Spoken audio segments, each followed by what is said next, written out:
वंदे मातरम साथियों। अगर आप भी मेरी तरह खुद को एक कार्यकर्ता समझते हैं तो आज का ये वीडियो आप ही के लिए है। जी हाँ दोस्तों, भारतीय जनता पार्टी के सभी देवतुल्य कार्यकर्ताओं को मेरा यानी डॉक्टर आशीष का प्यार भरा नमस्कार। दोस्त, आज हम आपको कार्यकर्ता के कर्म और धर्म दोनों के बारे में अपने विचार रखने के लिए उपस्थित हुए हैं। कार्यकर्ता, जरा संधि विच्छेद करते हैं ना इस शब्द की। कार्य जमा कर्ता, कौन होता है कार्यकर्ता? कार्य को करने वाला, यानी हर वो व्यक्ति जो कार्य करने के लिए एक संस्था में जुड़ा है उसको कहते हैं कार्यकर्ता। क्या उसको तनख्वाह मिलती है ये करने की? जवाब है नहीं, क्योंकि अगर तनख्वाह मिलती तो वो तो एम्प्लॉय बन जाता, कार्यकर्ता थोड़ी रहता। तो कार्यकर्ता वो होता है जो दिल से जुड़ा होता है, विचारधारा से जुड़ा होता है, कर्तव्य और निष्ठा से जुड़ा होता है। ऐसी महान शख्सियत को कहते हैं कार्यकर्ता।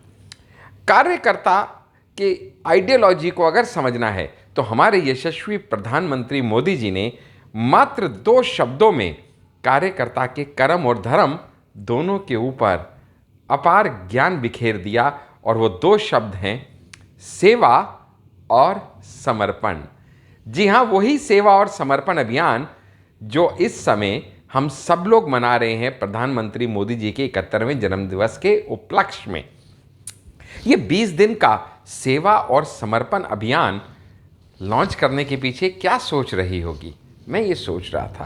फिर मैंने कुछ लिटरेचर पढ़ने शुरू किए तो मालूम चला कि कुछ महान मोटिवेटर ये कहते हैं कि अगर आप किसी भी आदत को लगातार 20 दिन कर लेते हैं, किसी भी एक कर्म को लगातार 20 दिन कर लेते हैं, तो वो कर्म आपके चरित्र का हिस्सा बन जाते हैं।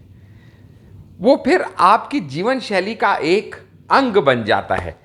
तो इसीलिए सेवा और समर्पण अभियान लगातार 20 दिन करने का जो आह्वान सभी कार्यकर्ताओं को हमारे यशस्वी प्रधानमंत्री मोदी जी ने दिया, वो इसलिए कि आपके और मेरे दिलो दिमाग में ये बात तय हो जाए कि एक कार्यकर्ता का कर्म और धर्म सेवा और समर्पण ही तो है। सेवा अपने से नीचे वालों के प्रति, समर्पण अपने से ऊपर वालों के प्रति। सेवा, जब मैं सेवा की बात करता हूं दोस्त, तो एक बात तो बड़ी क्लियर दिल में समझ में आ जाती है कि धरती पे लिया अवतार तो कुछ कारण होगा, अकारण तो इस दुनिया में कुछ होता नहीं।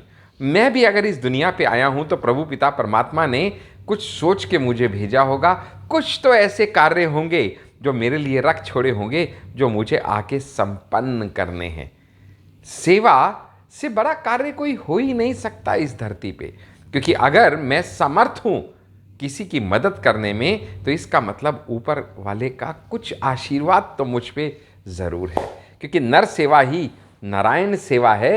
ये एक अटल सत्य आप और मैं अच्छे से जानते हैं। जमीन से जुड़ा रहना हम सबके लिए बहुत ज़रूरी है, क्योंकि जब तलक जड़ों से जुड़े रहेंगे तब तलक ही फलते फूलते रहेंगे। जब आप सेवा करते हैं ना, तो आप सामने वाले के चरण स्पर्श कर उससे आशीर्वाद लेने के हकदार बन जाते हैं।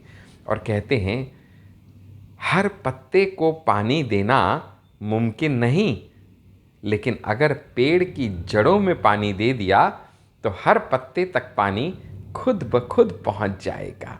ये शब्द जो मैंने अभी आपसे कहे बड़े गूढ़ अर्थ हैं। समझ गए तो अच्छा, ना समझे तो समझना अभी अनाड़ी हैं।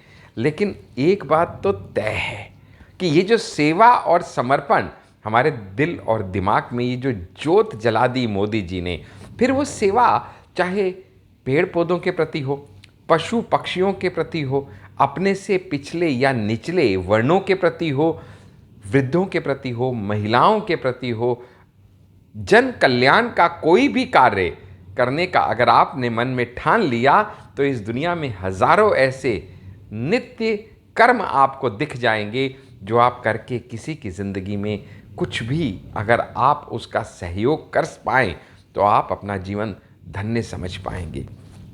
समर्पित की जब मैं बात करता हूँ तो जब आप किसी कार्य, किसी लक्ष्य, किसी मकसद को, किसी कॉज को समर्पित हो जाते हैं तो फिर आप दिमाग से ही नहीं, दिल से उसके साथ जुड़ जाते हैं।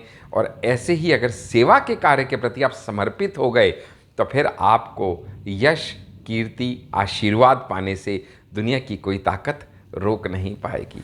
क्योंकि एक बार एक नन्हा सा बालक स्वामी विवेकानंद के पास पहुंचा और बोला, गुरुजी, मुझको कामयाबी का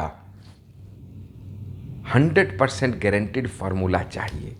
तो स्वामी विवेकानंद बोले, बेटा सुबह 4 बजे नदी किनारे आ जाना, स्नान करके वहीं आपको दीक्षा दूंगा। बालक सुबह पहुंच गया। जब 4 बजे पहुंचा तो स्वामी जी स्नान कर रहे थे नदी में। बच्चे को इशारा किया, आजा। बच्चा कपड़े खोल के स्वामी जी के नज़दीक पहुंचा। स्वामी जी ने उसके सर पे हाथ धरा। बच्चा सोचा दीक्षा देने लगे हैं। स्वामी जी ने सिर पे हाथ धर के उस बच्चे का सिर जुप करके पानी के अंदर डाल दिया। 1 सेकंड, 2 सेकंड, 5 सेकंड, 7 सेकंड बाद वो बच्चा छटपटाने लगा पानी के अंदर, क्योंकि उसका दम घुटने लगा।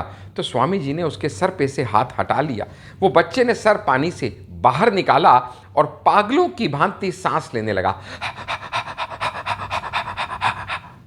स्वामी जी मुस्कुराए और बोले, बेटा, जिस शिद्दत से तुझे इस समय ये सांस और ये हवा चाहिए, जिस दिन कामयाबी के लिए भी तेरे मन में यही भूख जाग जाएगी, तुझे कामयाब होने से कौन रोक पाएगा।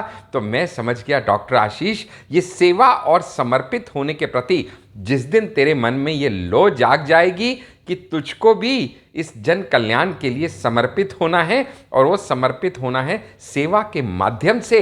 वो गुरु मंत्र जो कर्म और धर्म है किसी भी कार्यकर्ता के, जो हमारे यशस्वी प्रधानमंत्री मोदी जी ने जिसके बारे में हमको ज्ञान दिया है, तो डॉक्टर आशीष, तू भी कहीं ना कहीं लोगों के दिलों पे राज करने के लिए सक्षम हो जाएगा। क्योंकि कार्यकर्ता किसी भी संस्था में 2 किस्म के आपको मिलेंगे। एक कार्यकर्ता मिलेंगे जिनको बोलते हैं ग्रास रूटर्स, जो ज़मीन से जुड़े कार्यकर्ता होते हैं और ज़मीन से उगते हैं, धीरे धीरे ऊपर बढ़ते हैं। और दूसरे होते हैं पैराशूटर्स, जो सीधा ही ऊपर से ड्रॉप किए जाते हैं और ग्रास रूट लेवल का कोई ज्ञान नहीं होते हुए भी ऊंचे ऊंचे पद और उपाधि पा जाते हैं। तो मेरा तो आपसे यही आह्वान है दोस्त, बनना तो ग्रास रूटर कार्यकर्ता बनना, पैराशूटर कार्यकर्ता बनने में बिल्कुल कोई मज़ा नहीं है। क्योंकि पद के पीछे मत भागिए, अपना कर्म कीजिए और इतने अच्छे से वो कार्य अंजाम कीजिए जो आपको दिया गया है कि पद तो खुद आपके पीछे भागे। चलते चलते आपको इस बात को और अच्छे से समझाने के लिए इतना ही कहूँगा। मान लीजिएगा कि आप किसी सत्संग में पहुँचे तो 2 किस्म के आपको वहाँ लोग दिखेंगे। एक ऐसे लोग दिखेंगे जो ऐसा कोना ढूंढेंगे जहाँ कहीं पे सिरहाना पड़ा हो, वो मिल जाए तो टेक लगा के पीठ को आराम से मज़े से वो 1 घंटा बैठ पाएँ, तो वो लोग होंगे जो सिरहाना खोजेंगे। और दूसरे वो किस्म के लोग मिलेंगे जो कहीं भी बैठ जाएं, कोई ना कोई सिरहाना या आसन लेके उनके पास चला आएगा कि प्रभु आप ये सिरहाना ले लीजिए, आपका बैठना आसान हो जाएगा। तो इतना ही चलते चलते कहूँगा कि आवाज़ ऊंची करने से पहले अपना कद ऊंचा कीजिए, अपने कर्मों को ऊंचा कीजिए। अपनी सेवा और समर्पण के माध्यम से ये मत सोचिए कि संस्था ने मुझे क्या दिया है। आप एक कार्यकर्ता हैं तो ये सोचने का, अवलोकन करने का प्रयास कीजिए कि मैंने अपनी संस्था को क्या दिया है। क्योंकि संस्था मुझसे नहीं, मैं संस्था से हूँ। अगर ये भाव आपके मन में आ गया तो मैं समझूंगा मेरे आज का ये वीडियो मेरे कार्यकर्ता भाई बहनों को कहीं ना कहीं ट्रांसफॉर्म करने का जो मेरा प्रयास था वो सफल रहा। इन्हीं शब्दों के साथ मैं डॉक्टर आशीष, आपका लीडरशिप मेंटर, अब आपसे विदा चाहता हूं। एक अगले वीडियो के साथ फिर आपसे मुलाकात होगी, लेकिन तब तक आपसे इतना ही निवेदन है कि इस वीडियो को ज़्यादा से ज़्यादा लोगों के साथ शेयर कीजिए, लाइक कीजिए, कमेंट कीजिए और लिखिए कमेंट में कि आपको और किस तरह के हमसे वीडियो की अपेक्षा है। हम कोशिश करेंगे, प्रयास करेंगे कि आपकी उम्मीदों पे पूरा उतरें। क्योंकि मोदी जी के इस भारत में अब कुछ भी हो सकता है। क्यों? क्योंकि आप सब जानते हैं मोदी है तो मुमकिन है। नमस्कार दोस्तों, जय हिंद दोस्तों, वंदे मातरम दोस्तों।